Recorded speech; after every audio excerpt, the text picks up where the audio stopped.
Приветствую вас. Ассаламу алейкум. Витаю всех. Сегодня 2 апреля 2026 года, 18 часов 4 минуты по Берлину. Соответственно, 19 часов 4 минуты по городу Джохару. Я вас, друзья, сердечно приветствую.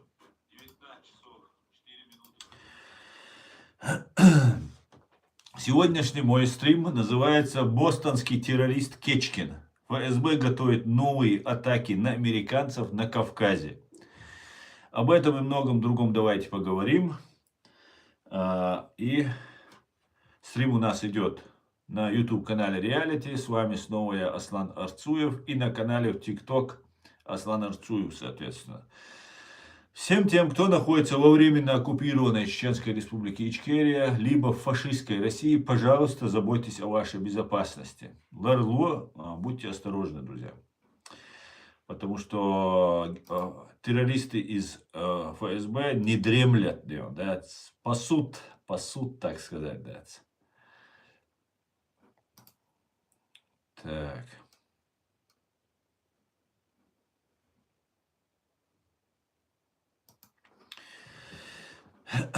Ну, я хочу вам рассказать о том, что фашистская Россия готовит, давно готовит в Чечне создание исламистского гетто. И давно они это готовят, самое интересное. Это такой план, далеко идущий план. Они прекрасно понимают, что США, и это не секрет, особенно с такими планами, как у США, что США придут на Кавказ. Они собираются прийти на Кавказ. Ну и так получилось, так совпало по какому-то стечению обстоятельств. Террористический режим сектор Газа, который долгое время поддерживался Советским Союзом, и потом уже фашистской Россией и Ираном, перестал существовать, как мы знаем. Произошло нападение 7 октября 2023 года, в день рождения Путина, Владимира Путина, давнего друга Нетаньяху. Произошло нападение на Израиль, на евреев. И более 1200 человек за один день были убиты, и несколько сот было похищено. То есть взяты в заложники и вывезены на территорию сектора Газа. Что за этим последовало, мы все знаем. Все мы знаем. К большому сожалению, прошло уже почти 2,5-3 года. Сектор Газа, евреи очень жестко ответили, очень жестко, в том числе с нарушением международного права. Очень жестко. Некоторые обвиняют в прямом геноциде. Хотя я геноцид там не увидел, но военные преступления, и они, скорее всего, имели место. И за все это время Нетаньяху почему-то не провел расследование по поводу вот этого преступления, которое было совершено. Поэтому я надеюсь, вот этот праведный гнев, который у всех у нас был, когда мы видели убитых женщин, детей, мужчин на территории Израиля, этот праведный гнев, он будет распространяться у нас на всех, кто причастен к этому. И Путину, и еще кому бы то ни было. А не только вот тем, кто непосредственно принимал участие в этом преступлении. Потому что они всего лишь инструмент. Они никто. Это расходный материал. Они практически все потом были уничтожены. И нам постоянно показывают, где и того уничтожили, того уничтожили. Но Путин, оказывается, давний друг, и Нетаньяху говорит, что это нужно ему. Короче, абсолютно бесстыжие заявления делает Нетаньяху.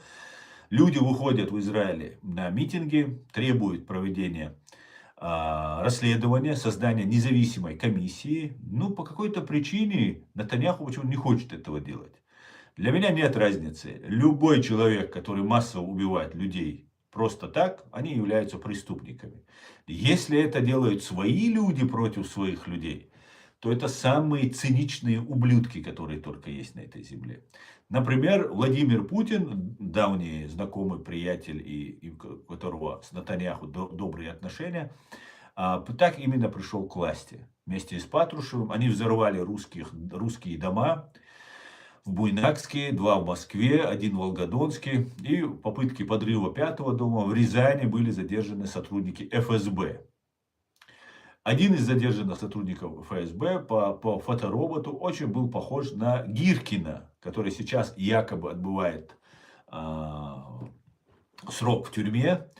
И ну вот такая вот ситуация. И этот же Гиркин потом поджег фитиль против войны против чеченского народа, Чеченской республики Ичкерия. Также этот же профессиональный провокатор поджег фитиль войны, как он сам об этом говорил, против Украины.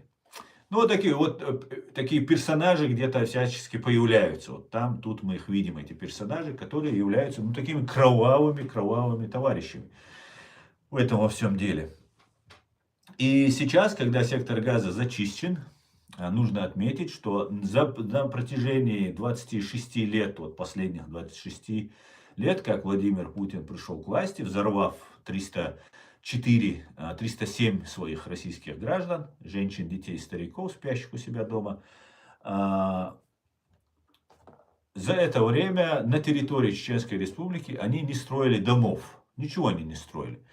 Ну вот построили там на месте, где массовые захоронения, построили вот так называемое сердце Чечни, называется мечеть. А на самом деле русские пытались таким образом скрыть свои массовые убийства. И в том числе русскоязычных, которые они обвиняют в том, что мы над ними какой-то геноцид делали и так далее. Сами убивали наших русских граждан, и потом и чеченцев, и всех остальных. И там потом настроили 4 вот эти высотки. Некоторые утверждают, что даже ночью до сих пор запах трупный там стоит. Где вот эти высотки, там в этих местах. За это время вот больше никаких строек не было, ничего не было. Да, подсветили, там фонарики, там туда-сюда, административные здания для себя любимых там они понастроили. И все. Для граждан Чеченской Республики Ичкерия ничего не строится. И плевали они на всех чеченцев. Но сейчас какими-то ударными темпами начали строить дома. Там начали строить, правда, тоже абсолютно строится с нарушением всех вот этих строительных нормативов. Абсолютно непригодные, с канализацией проблема. Везде. Короче, отвратительные дома, ну, такие потемкинские деревни настроили. Это почему-то совпало вот с событиями в секторе Газа. И сообщением о том, что оттуда они вывозят семьи вот этих террористов. Бедный арабский народ, который из сектора Газа, они бросили в огонь. А вот эти организаторы все вот этой акции 7 октября, день рождения Путина, обратите внимание, они назвали эту акцию «Наводнение Алякса». То есть связались это с религиозным подтекстом. Хотя принимали участие в этом нападении и христиане арабы, и коммунисты арабы, и мусульмане арабы, там разные всякие принимали участие. Ну, народ пострадал, обычные арабы пострадали в секторе Газа, которые проживают. Но их все функционеры, главари, вербовщики, вся вот террористическая муть, она вывезена на Кавказ. И для них понастроили домиков. За все это время, обращаю внимание, только в первый раз они построили вот такого количества дома. Причем ударными темпами, быстро, ничего не заявляли, быстро раз построили и так далее. И было известно, что американцы рано или поздно уничтожат этот анклав, сектор Газа, и евреи, израильтяне уничтожат этот анклав, и они его терпеть не будут. И тогда на 7 октября, чтобы отвлечь внимание от Украины, русские террористы запустили вот этот свой проект и попробовали начать войну против Израиля, чтобы все мусульмане поднялись. Но мы все были этому свидетели. Мусульмане не поддержали эту ужасную террористическую акцию. Мусульмане сочувствовали потом уже тем, кого убивали евреи. А их они убивали очень много и очень так жестко, скажем так. Но никто не поддержал убийство евреев. По крайней мере, мы этого не видели. Никто воевать не поехал, никто не принимал этих беженцев. Только иранские и русские террористы приняли вот этих своих террористов. Бедный, еще раз, бедный арабский народ сектора Газа, бедный арабский народ Палестины, он пострадал. Это жертва. Почему я вам это рассказываю? Потому что сейчас из чеченцев, ингушей и дагестанцев, ну, в первую очередь чеченцев, потому что нас они люто ненавидят, они делают такой же сектор газа. Для того, чтобы затем также уничтожить. Мы об этом говорили. Я уже 2 года об этом твержу, пишу, говорю и так далее. И сейчас это уже приобретает более такой ясные очертания. Дело в том, что на территории Чеченской Республики фашисты, оккупанты строят уже давно мечети. Дома они не строили для чеченцев. Разрушенные дома они подлатывали, они какими-то пластиком оббивали. Ну, короче, чушь вообще собачья, дешевая просто делалась. Воровали деньги, коррупция там страшно и так далее. А дома не строили. Но строили мечети. И тогда у меня возник вопрос. Неужели русские так любят мусульман? Или так любят они чеченцев? Но это противоречит логике и тому, что я за свою жизнь видел. Нас всегда репрессировали, убивали, преследовали,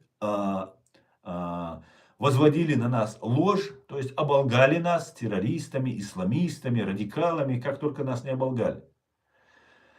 Все время Путин сам говорил, если надо, будем воевать с Аллахом. Путин прямо по телевизору это говорил. Этому свидетели тысячи чеченцев. Они потом почистили эту запись, но у меня есть на канале эта запись, где он там прямо об этом говорит. И, ну, как тогда? Ну, если он так не любит мусульман, не любит чеченцев, да, чеченцы подавляющее большинство мусульмане, то зачем они строят не просто какие-то домики для молитвы, там замки целые, дворцы, что вот, смотрите, это Мекка мусульман, Чечня, Ичкерия, ну, Ичкерию они не любят, ну, там и так далее. И тогда для простых людей дома не строят, ничего не делают. Ну вот просто строят мечети. Возникает вопрос, а для чего? Для чего они это делают? Для чего им это нужно? И я давно пришел к этому выводу, да рассказываю вам уже об этом давно. Они готовились к тому, что Израиль зачистит этот сектор газа. Видимо, может быть, даже договоренность была с этим Натаньяху. Да, Натаньяху что же под статьей ходит. И евреи очень недовольны против него, там уходят, митингуют, но их водометами разгоняют, представьте себе. Евреи, которые просят провести независимое расследование 7 октября, их водометами разгоняют. Представьте себе, это так. Справедливости ради надо сказать, что россияне за убитых своих взорванных Гиркиным и Патрушевым с Путиным своих граждан ни разу на митинг не выходили провести независимую комиссию. Но русские создавали независимую комиссию, и почти все этой комиссии убиты. Так, чтобы понимать, да, ситуацию. Но сам русский народ не поднимался по этому поводу, как это делают евреи. И если народ не поднимается, то он заслуживает то, что с ним происходит. К большому сожалению. Но если поднимается, борется, значит у него есть все основания получить ответы на свои вопросы. И вот смотрите, какая ситуация разворачивается. В 2013 году в Бостоне происходит террористический акт. Уже идет война в Сирии, Башар Асад там рвет и мечет. И получается такая ситуация, что демократическая оппозиция в Сирии выступает против Башара Асада. И они начинают бороться. Борются, у них все получается, их убивают, они там сражаются, оружие поступает, и вся Европа им помогает. Ну, морально, информационно, все на стороне оппозиции. И в 2011 году, по-моему, эта война начинается, ну, уже вот эта революция у них начинается. И в итоге у оппозиции все получается. Они начинают город за городом отбивать, Идлиб, что там еще там несколько городов они отводят. Короче, до Дамаска они уже доходят. Башар Асад сидит, трясется, обложились там вокруг, русские пытаются их спасти. И каким-то чудом, каким-то образом американцы начинают уже принимать решение по свержению Башара Асада провести операцию, специальную операцию. И в этот момент происходит террористический акт в городе Бостоне. на марафоне, где погибают 3 человека. Террористами являются два брата Царнаевы. Старший брат Тамерлан привлекает своего младшего брата фактически и просто использует его, и они совершают террористический акт. Тамерлан погибает, Джахар Царнаев, младший брат, он сейчас находится в тюрьме, и ему грозит высшая мера наказания. Но до того, как Тамерлан Царнаев оказался в Бостоне, до того, как он совершил этот террористический акт, он жил в Америке, он приезжает в Дагестан якобы для того, чтобы продлить паспорт.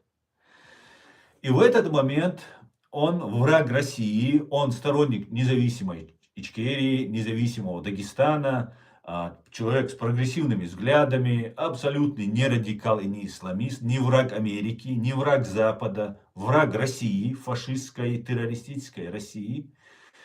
В этот момент он попадает в сети вербовщиков, полностью его перепрограммируют, погибают два его товарища, или погибают, или происходит какая-то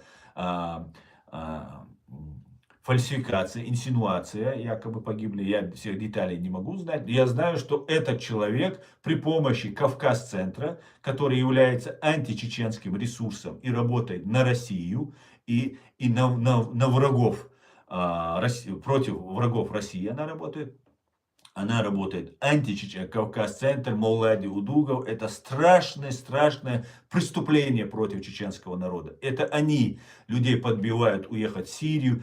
Они представляют наше чеченское сопротивление исламистским и так далее, и так далее, и так далее. Еще предстоит многим нашим расследователям и следствию выяснять, как Маулади Удугов и все, кто работает на Кавказ-центре, которые живут спокойно в Европе, у них все нормально, причем в очень хороших отношениях с российскими евреями у них тоже, вроде бы какие-то они такие супер радикалы и юдофобы, антисемиты, но с евреями российскими почему-то у них очень хорошо бывает. Впрочем, как и у Путина почему-то. Вроде вся Россия и Максим Шевченко такой весь антисемит, такой этот. Но его российские евреи рекламируют, русскоговорящие евреи у себя на канале. Что-то очень странно. Меня почему-то они не рекламировали никогда, хотя я все время поддержал еврейский народ. Ни Натаньяху, ничего. Просто евреи, которые имеют право на свою страну, на свою жизнь и на свою безопасность. Вот за это меня никто почему-то никогда не рекламировал и не поддерживал. Понимаете? А вот почему-то вот этих таких махровых антисемитов их почему-то поддерживают. Непонятно почему. Ну, это такая длинная история. В итоге бостонский теракт происходит. Затем происходит, Башар Асад применяет химическое оружие против оппозиции. И тогда Европа, Запад, о боже мой, как это так, как так могло случиться? Они могут применить газовое оружие, химическое оружие в Европе, надо что-то делать. И тут Владимир Путин, который находился уже в изоляции, уже война, он Крым отжал, 2014 год уже, Крым отжал, все такое. И тут сразу рукопожатным становится Владимир Владимирович. По-моему, Байден тогда, да? Нет, Обама, по-моему, тогда президент. Ну, короче говоря, вытаскивают за уши, как сейчас пытаются вытащить Владимира Владимировича за уши. Точно так же вытаскивают за уши, и он все рукопожатный, он забирает химическое оружие, хотя никакого толка нету. Никакого толка от этого нету, потому что еще раз потом химическое оружие Башар Асад применяет. Но сам теракт, который произошел в Бостоне, он раскручивается до такой сильной степени. Всего 3 человека, еще раз я напоминаю, в США погибло. Искренне выражаю свои соболезнования. Искренне. Но это всего лишь 3 человека. Но такого мощного информационного пиара не было ни за один террористический акт. Понимаете? Ни за один. Ну, был еще 11 сентября, конечно, но там 3000 человек тогда погибло. И если вы обратили внимание, это тоже был такой пиар-ход, когда две высотки такие стоят, в один дом попадает один самолет, и нам показывают трансляцию, оба дома нам показывают. Один горит, и рядом стоит вторая вышка. И через 10, по-моему, 15 минут, когда уже прямая трансляция идет, я сам это очень хорошо помню, 2001 год, 11 сентября, и сидят, и летит второй самолет, и ты смотришь, это что, кино, мультик, что ли, и второй самолет тоже туда попадает. Это шок такой, шок, мощный такой шок происходит. Понимаете? И вот это был, ну там тогда 3000 человек погибло. Тоже очень грязная, очень мутная история. Очень мутная. Рядом стоящий седьмой номер дома тоже почему-то падает. Хотя в него ничего не попало. Потом в Пентагон какой-то самолет попадает. Так мы не увидели никакой самолет. Что туда попало? Разрушенный Пентагон мы видели. Но ни видео, ни фото, ни обломков. Ну много-много вопросов возникает.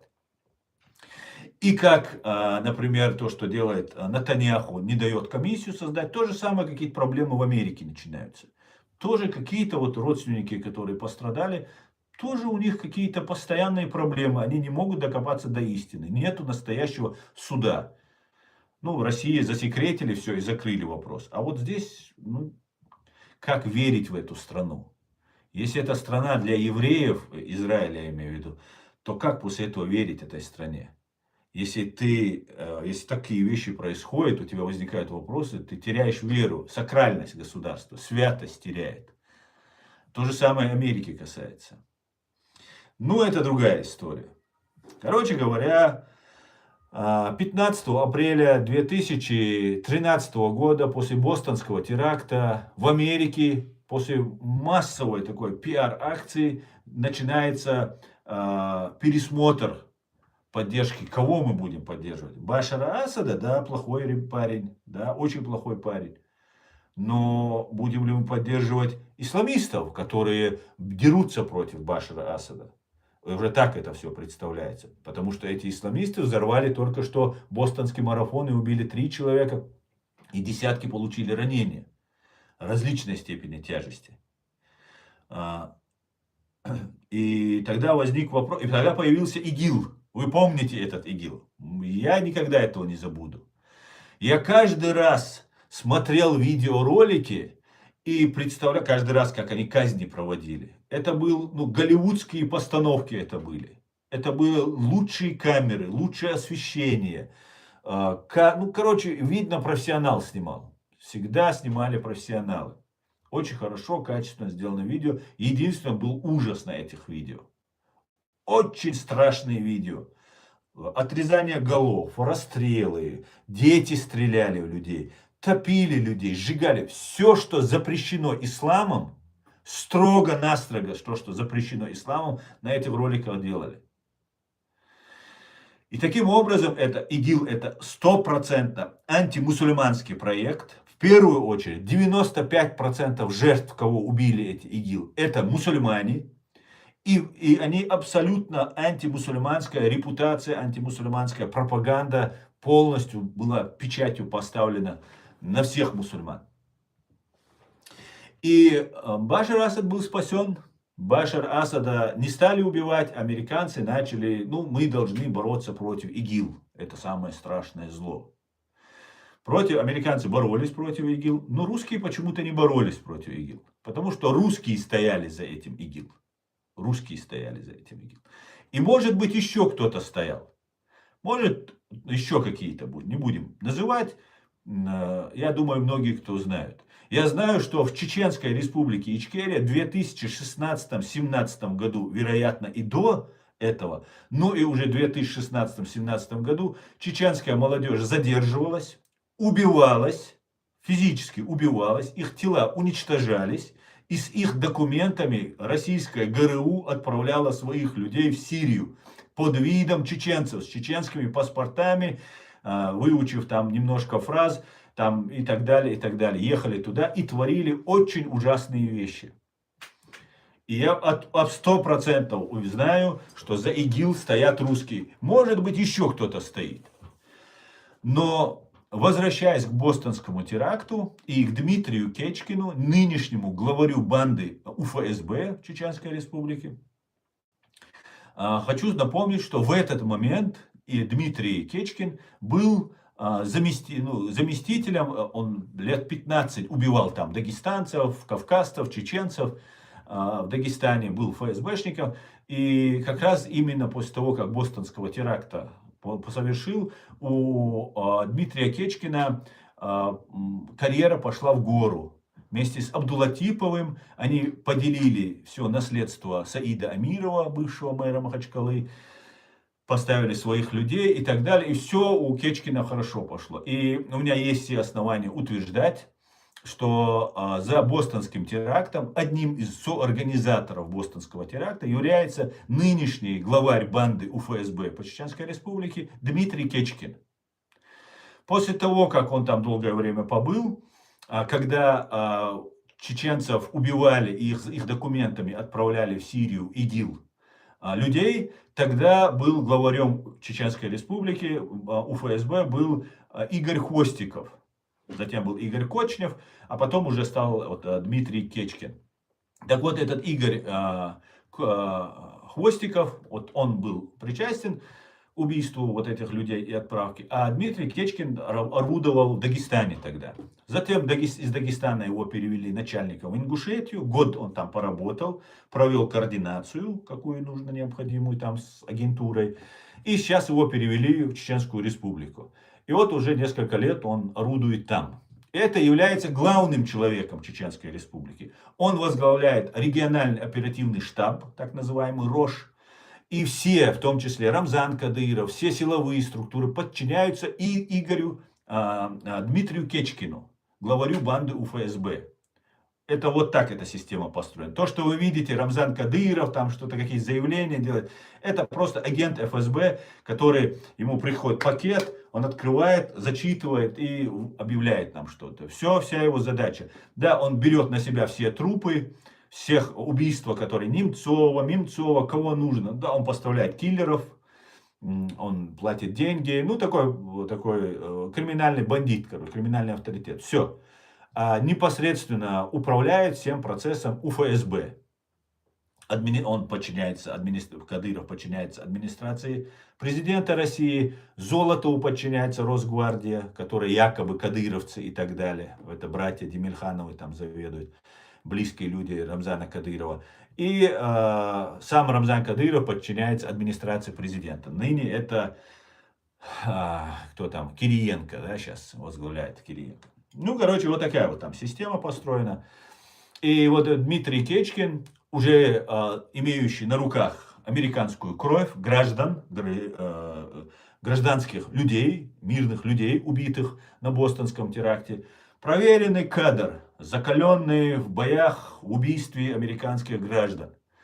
И Дмитрий Кечкин, еще очень важный момент, сейчас идет такой процесс, где пытаются объединить Чечню, Ингушетию и Дагестан.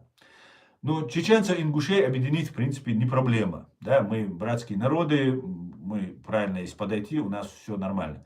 С дагестанцами немножко возникают проблемы, потому что на территории Дагестана, это вся территория когда-то была чеченская земля, и сейчас до сих пор есть территории, где после 1944 года, после того, как чеченцы вернулись на свою родину, их не пустили в свои дома, и до сих пор в их дома живут наши братья, так сказать, мусульмане. И не пускают их. Российская власть, Москва, ничего не делает по этому поводу, специально этот конфликт оставляет таким подогретым. И многие чеченцы просто мимо проходят, а дагестанцы вешают у себя на домике, там могут Сталина повесить. Вот он живет в чеченском доме, чтобы разозлить чеченца еще больше, он Сталина там может эту фотографию повесить у себя на воротах, там, на доме и так далее. Ну вот так вот, по-братски, по-мусульмански так себя ведут. И это всех задевает. Много есть претензий. Но при одном вот таком вот желании Москва могла бы решить эту проблему. Она могла спокойно переселить, как они сейчас из сектора Газа всех террористов привозят и расселяют их у нас в Грозном, в Дагестане, в Ингушетии расселяют. Они могли бы расселить и вот этих людей, которые живут в чужих домах чеченских. Но они этого не делают по какой-то причине. Долго не делают по этой причине. Нужно, чтобы этот конфликт был. И не решался этот проблем. Но сейчас российские функционеры, российские вот эти пророссийские вот эти марионетки, которые у нас в республике находятся, они начали эту тему постоянно педалировать. И произошло такое очень странное дело. Его всем известный 4-кратный олимпийский чемпион Буэйсер Сайтиев, странным образом умер. Спортсмен, как известно, олимпийский чемпион многократный, очень физически крепкий человек, умер. И он с Ауховского района. Это та земля, сейчас, в которой вот конфликт идет. Вот какой-то такой конфликтик идет между вот этой ситуацией. И много, знаете, вот тех чеченцев, которые вот, имеют вот эти территории у себя в Дагестане, на нашу землю, которые заселяют братья-мусульмане, так сказать, они их постоянно подбивают, постоянно их провоцируют, постоянно то мечеть снесут старинную какую-то, то еще кладбищем что-то сделают, то земли раздадут вот, участникам так называемой СВО, то есть террористам, которые ездили в Украину, людей убивать. И чтобы стравить дагестанцев и чеченцев.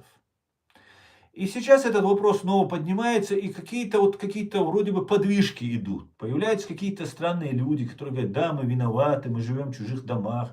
Вот 70 лет они молчали, а теперь вот начали об этом говорить. Погибает Буайсер Сайтиев, который, на мой взгляд, не стал принимать участие в играх, в которые его втягивали. Хотя мне тут писали, меня пытались запутать и так далее, что он там наркотики употреблял, был наркоман и так далее. Я не верю. Да, может быть, что-то когда-то человек, может, употреблял, но я не верю, что человек был наркоманом и что он умер поэтому. И плюс вот эта вся ситуация, которая складывается вокруг него, вот этого Ауховского района, она очень, вот его смерть, а это был принципиальный человек, он был россиянином, он поднимал российский флаг и все и так далее, но этот человек был с принципами. И уничтожать свой народ, ауховцев, он бы не дал бы. По крайней мере, вот открыто прямо. И, по всей видимости, он не согласился. И поэтому он погиб. По очень странных обстоятельствах. Молодой мужчина, около 50 лет, абсолютно здоровый, которого постоянно проверяют медицинские, спортсмен, там все такое, никаких патологий, еще раз, четырехкратный олимпийский, по-моему, если не четырехкратный олимпийский чемпион, раз и умер. И сейчас вот эта тема опять педалируется, что Каспий это выход. Это правда, стопроцентная правда. Каспий 400, больше 400 километров Каспийского побережья. Это чеченская земля. Это стопроцентно известные факты. Но мы, чеченцы, на это не претендуем.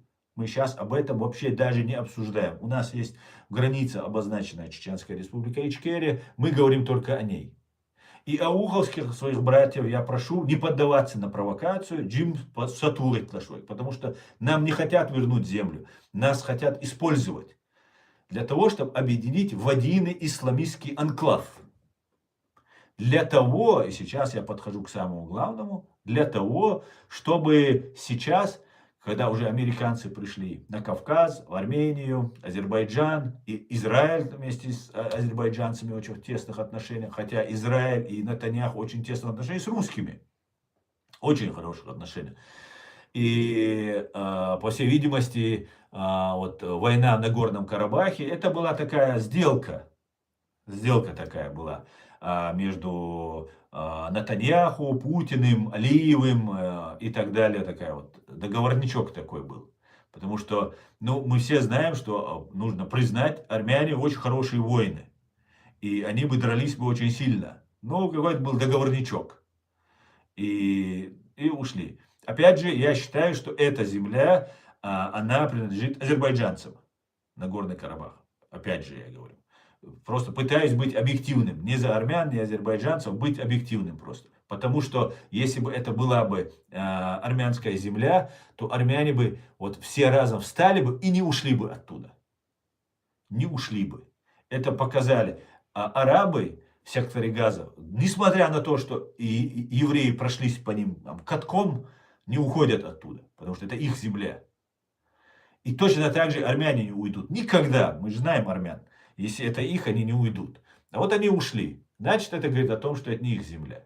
Но слава богу, этот конфликт закончился. И эти два мне, родных, уважаемых мне народа, наконец-то теперь у них нет повода друг друга убивать. По крайней мере, пока. Очень хотелось бы, чтобы это было перемирие. Чтобы все, они не воевали друг с другом. Но теперь новая такая ситуация начинается. Война в Иране началась. И нас давно готовят к тому, что мы должны теперь, вот сейчас какой-то Махди придет, мы должны там вместе там воевать против Америки, Израиля и так далее. То есть сатанистский, ничего общего с шиизмом это не имеет. Еще раз, сразу, сатанистский режим Иране, абсолютно диктаторский, фашистский режим, который просто, как и путинский режим, и они очень близкие союзники были. Они вместе договорились уничтожать чеченский народ. То есть Иран помогал уничтожать чеченский народ, чеченскую свободу, чеченскую независимость, навязывая шиитскую форму ислама через духовное управление мусульман России на чеченцев, дагестанцев и ингушей. Это такая долгая история, отдельная история. Но всем известный факт, что иранский, шиитский, вот этот, аятолский вот этот режим, он очень многое сделал для того, чтобы помочь России для того, чтобы и в мире устраивать теракты и так далее. Мы все это знаем. Идет борьба такая, империя, иранская империя, старая персидская империя, древняя империя, древнейшая империя, к сожалению, оказалась в руках вот этих бандитов, диктаторов, борется за влияние. Также есть там Османская империя, и, конечно же, сейчас есть Арабская империя, и, конечно, сейчас Израиль тоже начал претендовать. Вообще бред собачий, который евреям точно не нужен, на мой взгляд. Ну, просто какая-то эйфория у евреев появилась, что они там победили, тут победили. Это очень-очень может плохо кончиться, да, потому что империи это не нужно. Евреи никогда не были имперцами. И царь Давид не был имперцем, между прочим. Это просто, его так называют царем. Это был самый обычный человек, который возглавил вот эту общину и очень многое сделал для общины, но он не был тем царем, имперским царем, который нам пытается представить, король Давид там и так далее. Нет, это был самый простой, самый человечный, самый с людьми такой на равных человек был, несмотря на то, что возглавлял эту общину. И вот сейчас нам начинают рассказывать, что какой-то Махди придет. Еще одна очень интересная вещь. Между шиизмом и суннизмом существует такое небольшое отличие. Дело в том, что сунниты считают Иисуса Христа, Мессией. Мы считаем, что это будет пророк, который спустится с неба. И этот Иисус вместе объединит мусульман и христиан, и иудеев, всех вместе людей единой, вот, авраамической, единой божественной веры. И мы как бы заживем в благоденствии, в рае, в счастье, там, в равенстве и так далее. Перед концом света, потом еще что-то там произойдет и так далее. Ну и есть там еще один персонаж в этой традиции, который рассказывается. Это Махди. Махди, этот человек, но он играет вторую роль. Махди, имам Махди, он играет вторую роль. Или, он практически, большую роль не играет. Один из многих Махди. Но главную роль играет Иисус. Иисус играет. Иисус Христос. Исламская, суннитская интерпретация. В шиитской интерпретации, по крайней мере, которые сейчас нам очень сильно исповедуют вот эти аятольский режим, они Ису отодвигают на второе место. Они не хотят объединяться с христианами, не признают его, они признают его Мессия, Иисус это все главный человек. Но главный все-таки вот у этих людей он Махди. Что вот он будет главным там, туда-сюда. И сам режим, построенный в Иране, построен таким образом, что они являются вот этот верховный аятолла, он является местоблюстителем. То есть он сидит на этом кресле и охраняет место Махди, пока Махди вернется. Вот такая вот, не больше, не меньше. Причем Махди не как Иисус вознесся в небо, а он где-то на земле. Где-то там общается, у него просто нет интернета, Старлинком он не пользуется, и поэтому он не может выйти на связь. А так он где-то там есть, и он скоро вернется. И он обычный человек, но потом он становится самым главным таким персонажем. Вот это есть такое отличие между этим. Но это делается почему? Видимо, чтобы с христианами быть подальше, ну и как бы нужно каким-то образом легитимизировать вот это место верховного аятоллы. Причем они говорят, что вот они вот там собираются, когда у них там заседание бывает, они один стул оставляют для Махди. Что когда Махди зайдет, и что у него вот стул стоит, присаживайся. Ну, вот до такого бреда доходит, что просто, когда он войдет, встать, уступить свой стул, который они якобы охраняют, они не намерены, они ему стул держат для него. Ну, спектакль, специально, ну, такая, ну, короче, лицемерие, абсолютное лицемерие, такая манипуляция религией. У всех это есть, и вот и у этих тоже это есть. Кто вот о религии много говорит, они все начинают манипулировать этой религией. И вот такая вот интерпретация вся идет. И сейчас, когда вот эта война начинается, уже началась война очень странно, скажем прямо.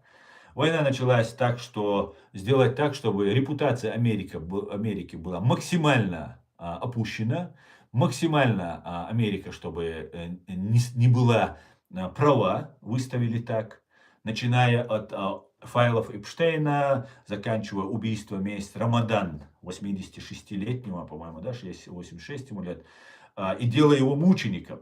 Это преступник, это тиран, на мой взгляд. И сами шииты считают его богохульником. Вот эту систему, которую они построили для удержания власти и диктата над народом.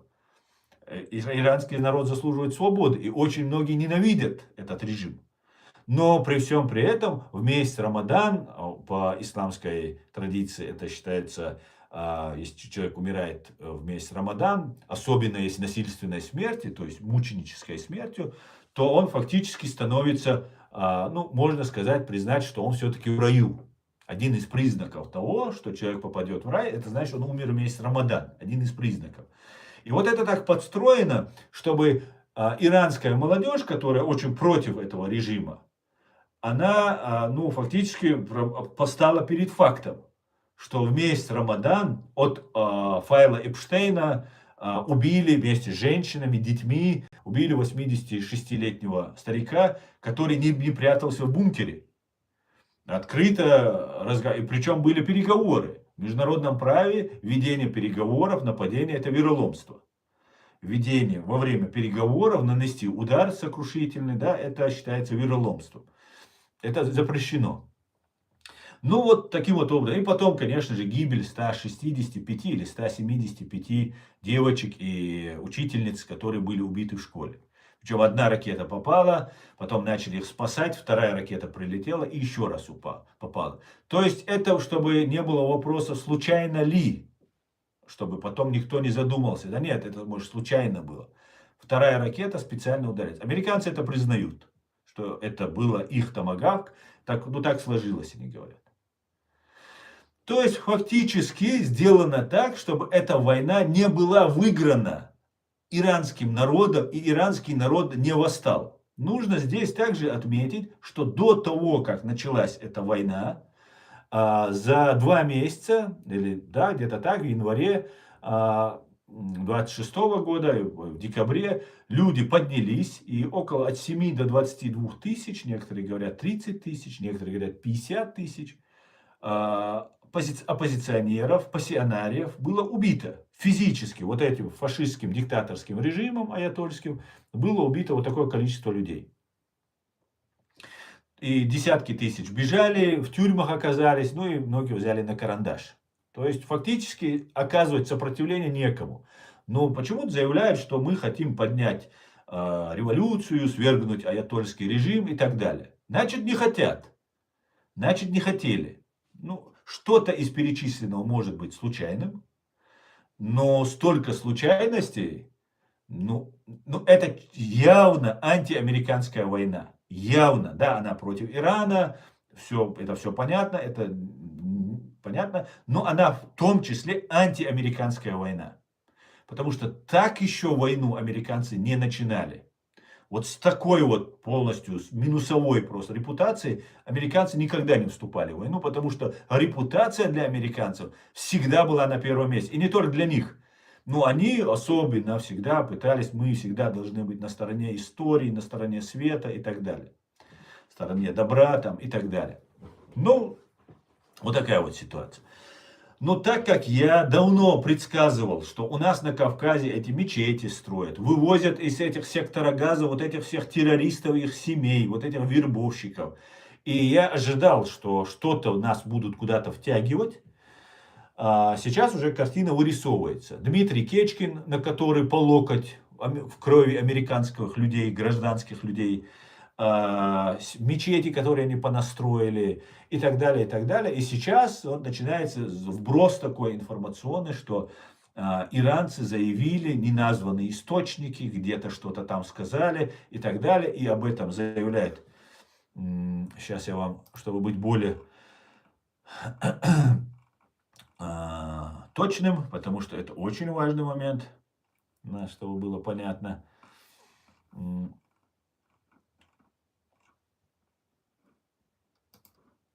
Это есть такой канал, называется osmedia.org.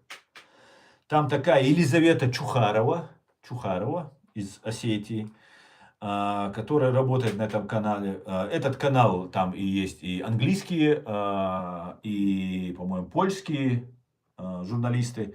Ну вот эта Елена Чухарова рассказывает о том, что Иран утверждает, что Чечня направит войска, если США начнут наземное вторжение. Обратите внимание, Чечня направит войска. То есть не Дмитрий Кечкин направит войска, Рамзан Кадыров там никто, он войсками не заведует. Росгвардией занимает Золотов и братья Демирхановы, которые занимаются. Военные, это военные, напрямую Министерству обороны подчиняются. Кадырова нету ничего. Вот те, кто вот вокруг Кадырова сидят у этого корыта, кормятся, они себя называют кадыровцами. И типа у них какой-то путь Ахмада Кадырова. То есть человека, который клялся в верности чеченскому народу, президенту Масхадову, объявлял джихад России. То есть первый раз мы слышали от него вот эти джихад, религиозные вот эти направления. Перешедший на сторону врага, оккупанта, вот его путь. То есть путь предателя. Все, это все, что есть. Вот, они вот называют себя путем предателя. И они пытаются легитимизировать его.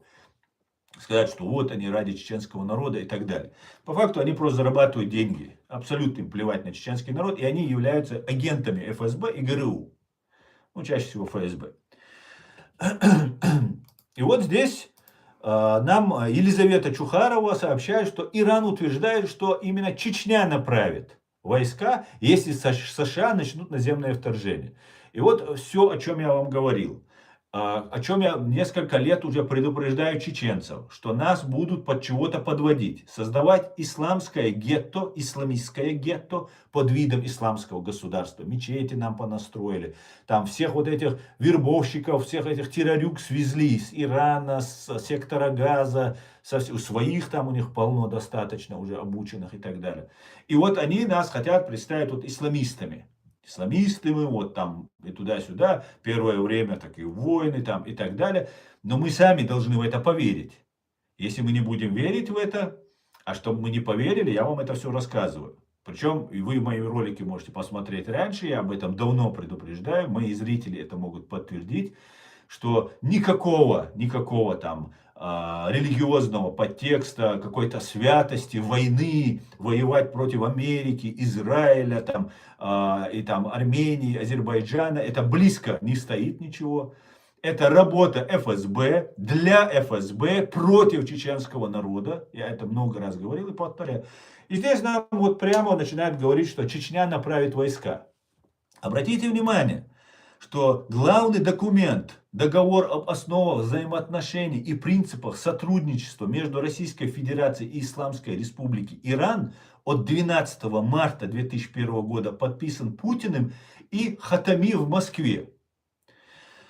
То есть здесь в этом договоре в статье 2 говорится, стороны обязались не допускать на своей территории деятельности, направленной на организацию агрессии, диверсии или сепаратистских действий против другой стороны. То есть Иран, который все время помогал, прямо документ есть, российское подписано, что Чечне они не дадут помощи, что они будут помогать Чечню покорять, уничтожать и так далее. Почему-то нам заявляют, что Чечня направит какие-то войска. Стоп, стоп, стоп, я говорю. Какая Чечня? Нету никакой независимой Чечни. Она оккупированная. Это российская территория, как вы сами заявляете. Тогда это российские войска туда пойдут. Но для того, чтобы это были чеченские войска, сейчас процесс такой идет, русские отойдут немножко в сторону. Потому что русские сами послать войска туда не могут.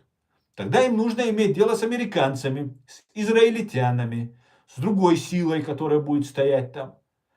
И поэтому они используют как арабов сектора Газы, а также будут использовать чеченцев, ингушей и дагестанцев. Ну, в первую очередь чеченцев. Потому что люто нас ненавидят больше всех. Хотя ингушей они тоже ненавидят. И вот в этой ситуации возникает вот такая очень странная дилемма.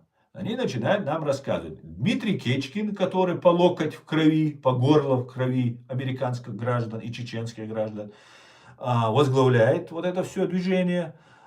И начинают какую-то там нам сейчас создавать такую вот интересную вещь. Самое интересное, Иран не поддерживал резолюцию, смотрите, с 94 по 96 года, и особенно во Вторую русско-чеченскую войну, 99 по 2009 год, Иран последовательно занимал пророссийскую позицию.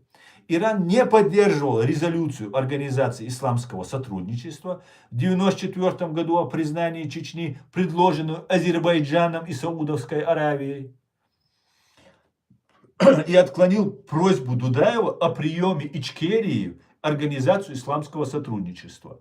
То есть Иран всегда был против независимости Чеченской республики Ичкерия, врагом чеченского народа, чеченской независимости. А теперь почему-то какие-то чеченские формирования поедут туда, кого-то там спасать, там помогать, кого-то против американцев и там, ну, американцев. Израильтяне туда не поедут, они в Ливане там застряли, то, ну, американцы туда поедут. То есть сюда же мы приписываем, и очень складно это все складывается, попытка сбития азербайджанского авиалайнера в прошлом году, когда над Грозным специально не дали ни в Махачкале, ни в Грозном сесть азербайджанскому авиалайнеру, подогнали его под российское ПВО, как птицу под охотника, и выстрелили в нее, в эту птицу, в этот Боинг. И благодаря только тому, что пилоты, кстати говоря, русской национальности этого азербайджанского Боинга, и того, что стреляло русское ПВО, не сбили сразу самолет, и профессионализм пилотов, которые, к сожалению, погибли, удалось перелететь через Каспийское море, и самолет жестко приземлился в Актау, в Казахстане. 38-39 человек погибло, но около 20 выжили. И мы узнали, что на хвосте, на самолете и на гражданах внутри, пассажирах внутри самолета была шрапнель от российского ПВО. Сразу же появился, вот сейчас вы, наверное, обратили внимание, как Казахстан и чеченцы начали друг друга поливать грязью. Там, я сделал такое мирное обращение к Казахстану, казахстанцам, и на меня такая грязь полилась. Вас просто, видимо, задело, что я сбиваю эту волну, которые пытаются нас стравить. Вот точно так же тогда появилась такая же волна против азербайджанцев и чеченцев.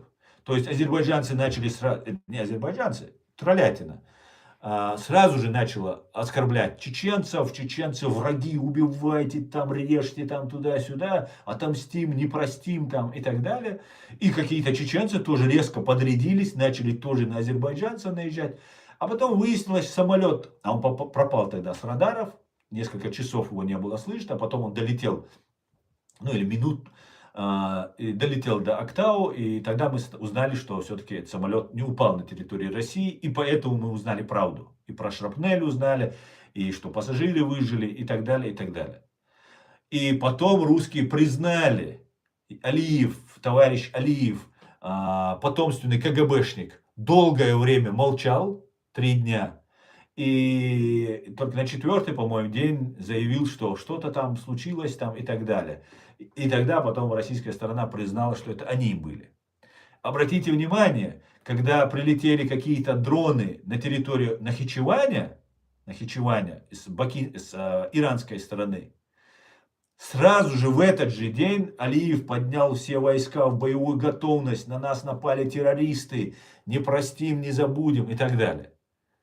Тоже интересный факт. 3 дня, когда самолет есть, шрапнель есть, живые пассажиры говорят, что они слышали хлопки за бортом, пробитые дыры, раненые пассажиры есть от шрапнели. Алиев молчал.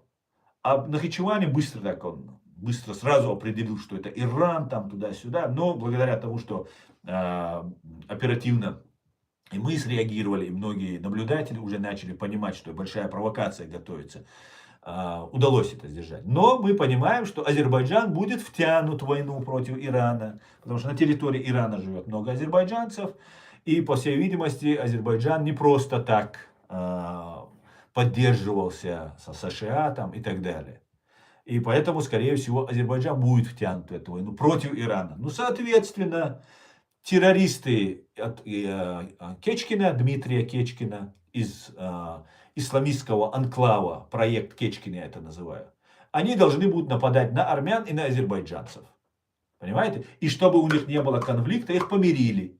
Нам говорят, справедливость восстановилась. Там, это в первый раз, наверное, реально справедливость восторжествовала. Но не для того, чтобы там было спокойно и мир, а для того, чтобы потом Азербайджан, Армения стали союзниками и потом воевали против Ирана и против чеченцев, которые будут на них нападать, исламисты и так далее. Нам сейчас мы увидим, наверное, с помощью искусственного интеллекта, как на облаках, с облаков, на белых конях, с крыльями спускаются там, я не знаю, Махди, Иисус, что еще там, какой Даджаль, Антихрист, что-то они нам будут рассказывать. Это все фейк, друзья. Я вам сразу же заявляю, это проект ФСБ и их пособников. Для того, чтобы отвлечь внимание от Украины. Все просто банально и все абсолютно просто. Для того, чтобы потом решить уже другим уже выстрелом сперва убить Украину, а потом уже убить и чеченцев. Чтобы чеченцы не требовали справедливости за геноцид, который ФСБ провела в отношении чеченцев. Понимаете? И мы сейчас это давно уже говорим. И я призываю всех вас быть готовыми к этому развитию события. Еще раз и много раз утверждаю. Мы не являемся врагами азербайджанцев. Мы не являемся врагами армян. Мы с вами не воюем. Мы с вами ничего не делим. Мы вам ничего не должны, и вы нам ничего не должны. Поэтому у нас нет причины с вами воевать. Но ее найдут. Как сбитый Боинг, провокация будет. Против армян будет провокация, против азербайджанцев будет провокация. Тогда, слава Богу, Бог на нашей стороне. Он сделал так, что мы узнали эту правду. И как в 99 году взрывы домов, когда произошли. Вот то же самое Рязанский сахар. Вот этот Боинг азербайджанский, это был Рязанский сахар 2.0. Прокол у ФСБ получился. Бог оказался на нашей стороне. Поэтому я прошу всех не поддаваться. Будут нам рассказывать, видеоролики будут, какие-то люди с бородами будут. Нам будут рассказывать, как они ненавидят всех кафиров, азербайджанцев, Израиль и всех остальных. Мы не поддаемся на это. Мы знаем, что нас ведут к этому. Я уже давно об этом говорю. И за этим всем стоит ФСБ и их пособники. Какая-то дьявольщина, сатанизм какой-то самый настоящий на этой земле есть, который за этим стоит. И нас подводят к этому. Для окончательного решения чеченского вопроса в данном случае. А сейчас для отвлечения войны от Украины. Вот нас к этому подводят. И мы это все должны знать, запомнить это должны. И ни в коем случае не поддаваться на провокации. Вот я надеюсь... последовательно и развернуто я объяснил. Некоторые факты, которые смотрят меня впервые, например, могут быть новыми. Они могут всего этого не понимать. Я много раз рассказывал, многие понимают. Некоторые, вчера я разговаривал с человеком, еще там с людьми разговаривал. Они начали понимать, что да, они хорошо знают. Мы уже единомышленники в этом плане, мы уже давно понимаем, что нас ведут к чему-то. Но задача не чтобы Кечкин направлял, и российских они лычках, и были, они же и в Крым боялись зайти со своими лычками российскими, да? Нужно, чтобы чеченцы сами хотели это делать, понимаете? Чеченцам нужно внушить, смотрите, какие евреи плохие, они там в секторе Газа арабов убивают, американцы какие плохие, а какие хорошие шииты.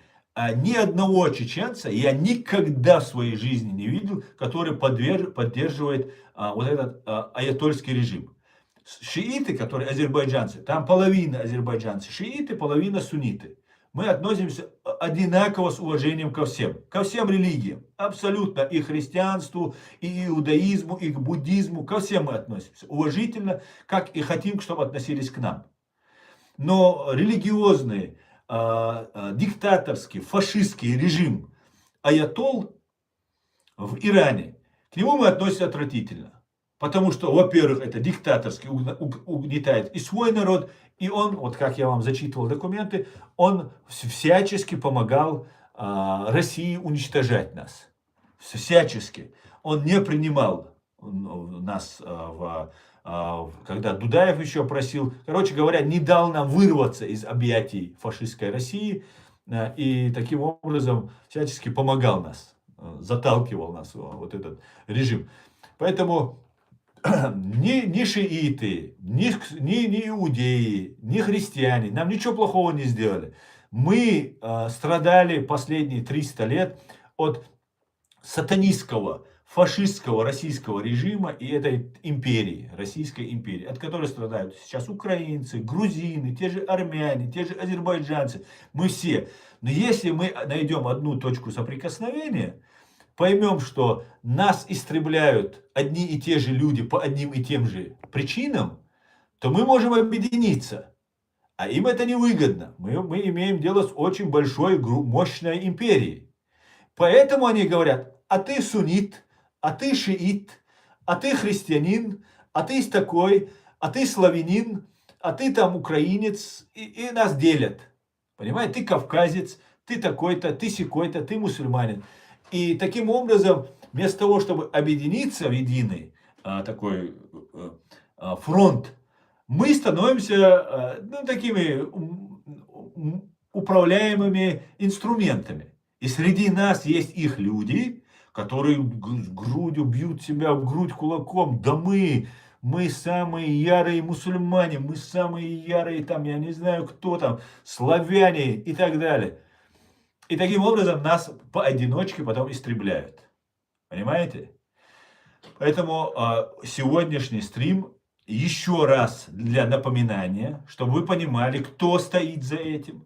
Я еще раз напоминаю, это не сегодня все произошло. Я уже 2-3 года об этом говорю, твержу, еще даже до 7 октября 2023 года, когда напали на Израиль. До этого уже было понятно, они нас к чему-то подводят. И всячески пытаются подвести, и такой красной тряпкой нам представляют Израиль. И я должен честно признаться, что в Израиле делают какую-то такую медвежью услугу, чтобы так представили всех евреев. Если бы я был бы, я вот чеченец, нас тоже представляют таким злом, как евреев. Так вот, мы постоянно пытаемся откреститься от этого зла. Скажем, нет, мы к этому не причастны. Мы этого не делали, мы этого не хотим, и мы заявляем об этом. Но в Израиле есть люди, которые хотят представить евреев такими. Если они не антиеврейские дела делают, то для меня другого объяснения нет. Евреям не нужно. Евреи не могут убить 2 миллиарда мусульман и закончить. Да? Многие до евреев пробовали убить 2 миллиарда мусульман или всех мусульман на земле. И всех христиан убить пробовали, и всех иудеев пытались убить. Это не получается. Это только Бог решает такие вещи. И это физически это невозможно. Но какая-то, знаете, как будто и мои дети, и внуки не должны жить. Вот такое какое-то представление нам пытается представить. Израиль пытается представить максимально каким-то злым. И от этого никто не открещивается. Да, есть голоса отдельные евреев, кто говорит, стоп, нам антисемитизм не нужен. Вот я в первый раз от Рашкина, есть такой в Америке парень, блогер, он говорит, мне не нужен этот антисемитизм, говорит. Меня возмущает этот антисемитизм, который так сейчас махрово накручивается. Причем в том числе американцами. И, ну, просто еврею это точно не нужно. Ну, по моей логике, по крайней мере. Зачем ему детей растить, ему по земле ходить, со всем миром общаться? И зачем вот так представлять? Да, Израиль имеет право на свое государство. Да, имеет право уничтожить угрозу, которая представляет, не нарушая международное право. Но если какие-то там перекосы есть, за это нужно ответить. Все, на этом должно закончиться. Ну нет, нужно там какие-то, ну, короче говоря, ужас ужасов просто получается, понимаете? Поэтому мы должны это все понимать, друзья. Нас ведут к провокации. Если мы знаем, что нас хотят использовать, они сами не хотят. Кечкин же не хочет. Кечкин хочет оставаться в тени. Кечкин, когда в Бостон посылает Тамерлана Цернаева взрывать людей, он сам-то делает вид, что он ни при чем. Он-то офицер, генерал, там ему все хорошо, ему там охрана, водитель, все и так далее. Он-то жить хочет, он на пенсию хочет, он в тюрьму не хочет и так далее. А других посылать на смерть он готов. Вот точно так же нужно, чтобы чеченцы, дагестанцы, ингуши поверили, что они воюют против американцев, большого сатаны, зла, за там братьев из диктаторского режима аятол. Ну, чтобы вот этого не произошло, я вас оповещаю. Предупрежден, вооружен, так сказать. Так, ну получил ты гражданство за язык? Да, я получил гражданство. Можете меня поздравить. Я гражданин Федеративной Республики Германия и Чеченской Республики Ичкерия. А теперь давайте почитаем ваши комментарии, друзья. Так.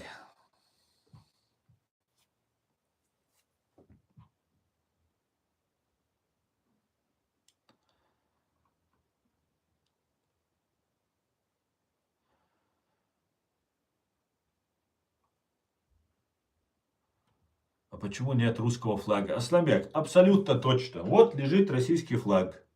Всегда удобно, грею ноги, вытираю. Если по улице пройдусь, быстренько приду, вытру ноги, очень удобно. Не волнуйтесь, российский флаг всегда под ногами. Все как положено.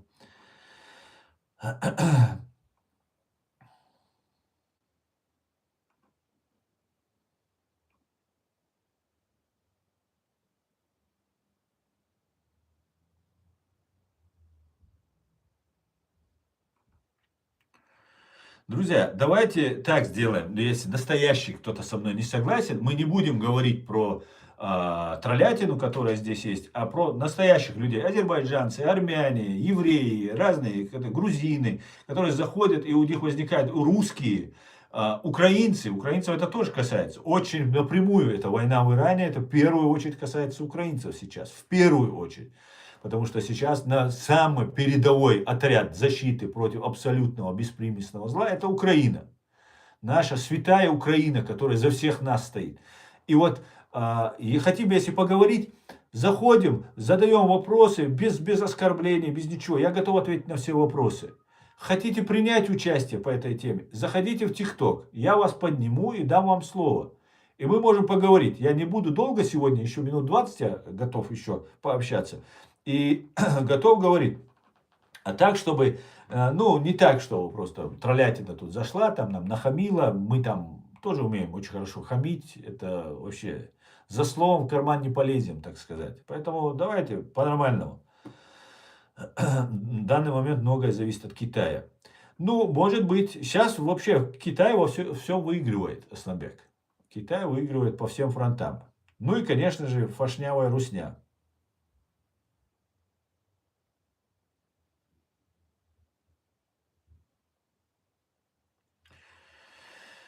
Так, давайте я не буду все эти ваши комментарии смотреть даже.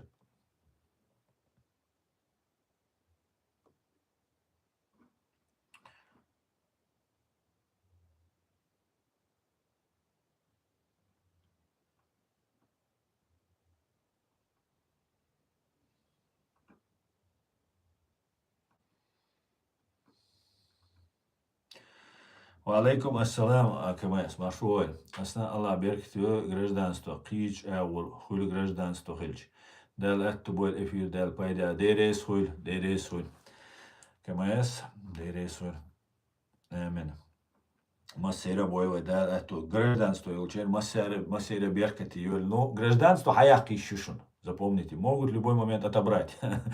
Поэтому здесь сейчас все очень-очень строго. Я предупреждаю всех наших людей, которые здесь в Европе находятся, и особенно в Германии и в Европе, будут массово депортировать. Пожалуйста, занимайтесь срочно своими делами. Пожалуйста, делайте все с адвокатом, все как положено, потому что все здесь очень гайки закручиваются. Потому что вот та война, которая сейчас началась в Иране, она еще туда должна была втянуть Европу. Понимаете, чтобы здесь потом теракты начались. Это все такая мега провокация была, но не получилось. Как 7 октября не получилось, чтобы мега провокацию поднять против евреев. Точно так же не получилось сейчас поднять, чтобы втянуть всех в эту войну. Потому что эту войну, война-то, знаете, этот террористический, аятольский этот режим, он бандитский, преступный. Он угрожает Израилю, он угрожает США. Это вообще даже не обсуждается, мы это знаем. Они убивали американских граждан, они убивали евреев и израильских граждан. И факт есть факт. У них между ними война. Никакого договора о мире нет. Но сам процесс, когда запустится, потом идет, как это было в Сирии. Начинается про одно, потом переключается на какие-то игилы, мигилы, и уже даже Башар Асад не такой уж и плохой. Башар Асад-то нормальный парень, можно с ними договариваться. Уже так разговор шел. Как мы знаем, Башар Асад не повешен. И суда над ним не было. Он живет спокойно в Москве. Заменили каким-то другим каким-то симулякром, который вчера был игиловцем или аль-каидовцем был. Понимаете? Очень, короче, странная вещь там в Сирии произошла. Поэтому начинали заодно, столько людей положили, там столько лет шла война, а потом какого-то там Аль-Багдади нового, ну как его там, Аль-Шара, Шара, Мара там его зовут, вот этого посадили. Это издевательство над всеми нами, не только над сирийцами, над всеми нами это издевательство. А бедный сирийский народ, который устал от этого Башара Асада, он уже был согласен на все, на кого угодно и так далее. Ну и плюс многие остались, те, кто были за Башара Асада, они, в принципе, остались у власти, там кто-то там выжил и дальше теперь встроены в систему. Поэтому нам это как бы не интересно вообще, вот такое развитие событий. Если сейчас туда втянулась бы Германия, здесь бы начались бы теракты. И сейчас есть как бы основания им они начать их делать. Но сейчас Германия полностью не участвует в войне. Она говорит, стоп, мы в этом не участвуем. Это не наша война. Ни Англия, ни Франция, самые мощные государства отказались. И на это американцы обиделись. И я понимаю, с одной стороны, американцев. Но с другой стороны, это фактически подставиться американцы просят. Американцы за океаном находятся. Здесь проходной двор Европа. Здесь у нас границы открытые, здесь много беженцев, много агентуры. И зачем это нужно немцам? Нет, Германию русские хотят разделить на ГДР и ФРГ. И, например, немцы так не хотели. И я не хочу, чтобы Германия разделялась. Германия это величайшая страна, величайший народ, и они должны быть независимыми и свободными. Да, в прошлом веке были страшные события, связанные с нацистской идеологией, но немцы многое пересмотрели. И я не видел того, о чем мне в книгах, фильмах, документальных фильмах рассказывали про этих людей. Здесь я видел только добрых, хороших, искренних людей. И они заслуживают быть свободными, сильными, развитыми и так далее. Поэтому нужно это. И еще войну надо начинать не так, как ее начали против Ирана, где полностью просто репутация уничтожена. Как будто назло, чтобы Америка пострадала. Я считаю, это антиамериканская война. В Иране начата антиамериканская война. Так она начата. Вот так я это вижу. Так, давайте дальше.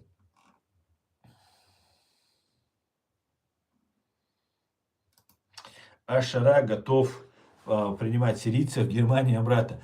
Если бы вы, Ринат Сад, если бы вы видели, наверное, как встречали этого Ашару, да, или как его там, Блин, я думал, это Кадыров едет или Путин едет со своим эскортом. Немцы, ну, немцы так не ездят обычно, даже самых крутых они так не встречают.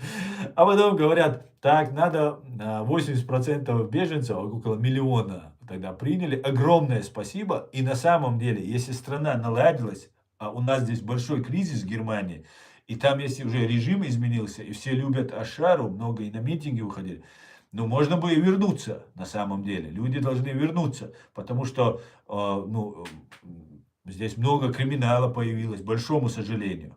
Вот это факт, нужно признать. Ну, и многие сидят на социале, не работают. Например, наркотики очень сильно продают.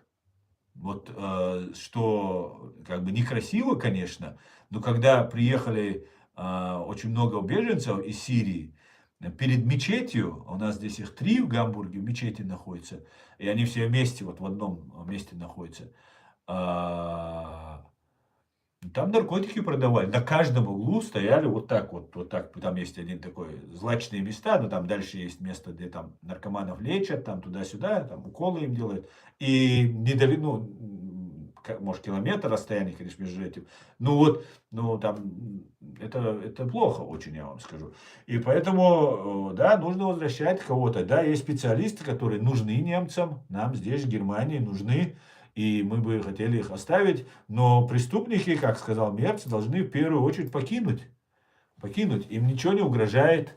Очень правильно говорит Мерц. На самом деле, мне сегодняшняя администрация, знаете, мне вообще все администрации, начиная даже Мерц, они все думают о немцах и о Германии. Вот даже вот, ну, кто хочет ругаться с американцами? Кто? Американцы очень много сделали для Германии. Они очень большим уважением относятся. Да, есть кто не любит американцев, но по большей части очень большим уважением относятся к Германии. Вся немецкая молодежь едет туда учиться, подтягивать свой английский, работать в Америку. И с большим уважением относятся к США. Большим уважением к евреям относятся за то, что виноваты перед евреями.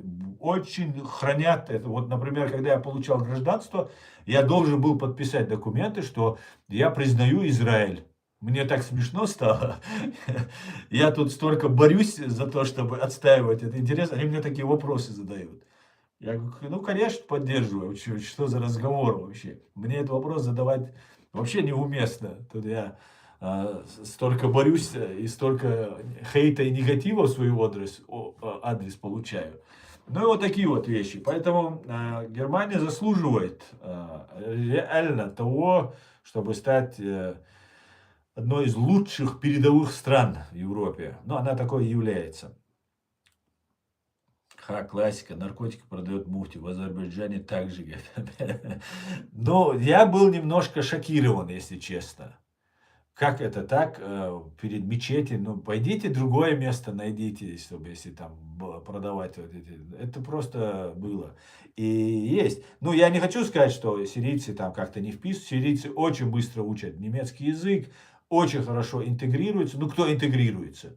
Врачи, отличные врачи. Он был у врача, сириец, он немножко говорит по-русски, отличный врач, отличный. Где? Что ты имеешь в виду, Байлар? Где я живу? Я в Германии, в Гамбурге, город Гамбург.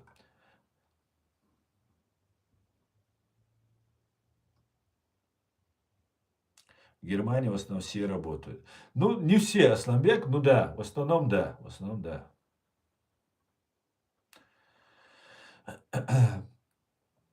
Германия, локомотив, да, совершенно верно, локомотив Европы. Вообще-то Германия между работягами и у тех, кто на социалке, мало разницы.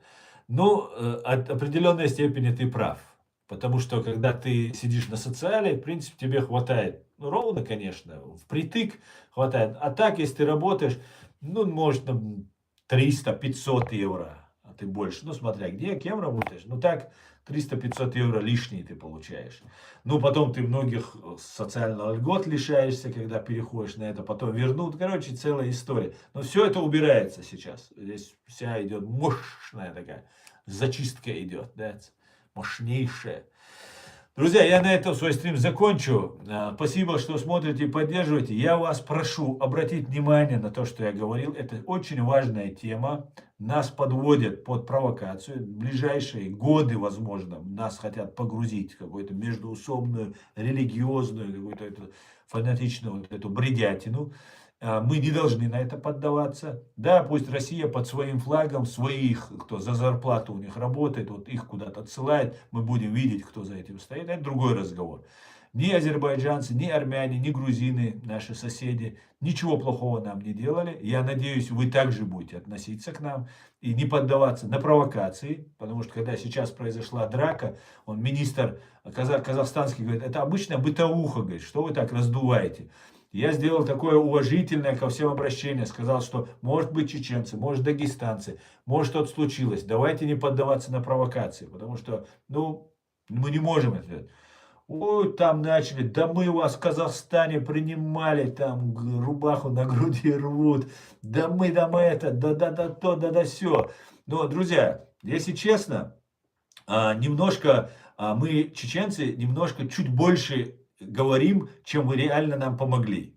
Не обижайтесь, казахи. Но на самом деле нас погибло 60-70% в этой Казахстане. У вас тоже ничего не было. Вы сами были нищие, ваши все на войне были. И вас тоже репрессировали, убивали и так далее. Поэтому у вас не было особой возможности. Кто мог, тот делился. Но нас 60 чеченцев, ингушей, 60-70% погибло. Поэтому бить в грудь себя мы помогли. Вы вообще никто ничего не сделали. Это ваши отцы, деды, там кто-то что-то сделал. И мы немножко, проявляя уважение, чуть больше говорим это.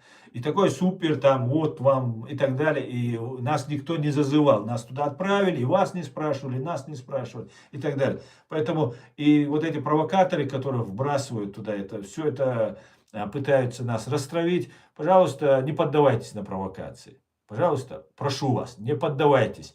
Есть хорошие среди нас, плохие. Казахи с казахами ругаются, дерутся. Вот буквально вчера смотрел видео, как 3 пацана какого-то мента избили, жестко просто избили его. Казахи казахского мента избили.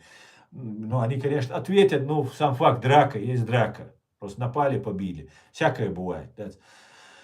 Я думаю, все-таки это была провокация, вот то, что с казахами услуги случилось, вот это была провокация. Снимали специально, там все детали я вначале не знал, потом чуть-чуть вник. Это я больше склонен, что это была провокация. Поэтому не поддавайтесь на провокации. Ничего хорошего, если мы друг друга будем хаять, драться, ненавидеть, убивать, мы не получим. А вот империя, которая нас пытается разделить, на мусульман, на казахов, там, на украинцев, на там, шиитов, суннитов, христиан. Это, вот они победят в этом случае, а мы не должны им дать победить. На этом, друзья, алейк салам, реалист Машуэля.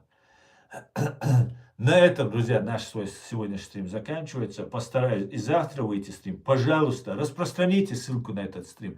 Расскажите о том, о чем я вас предупреждаю. Эта информация очень ценная и очень болезненная для ФСБ и для наших врагов. И они люто меня за это ненавидят. И поэтому мы должны, чем они больше пуль, бояться слов правды. Поэтому надо говорить правду, доносить правду. Потому что зло должно проиграть. На этом свой стрим заканчиваю. Слава Украине, все будет Ичкерия. Адикюэль маш оэль. Далее матч Мокшли Илдуак Ночерам. Всего хорошего, до свидания, друзья.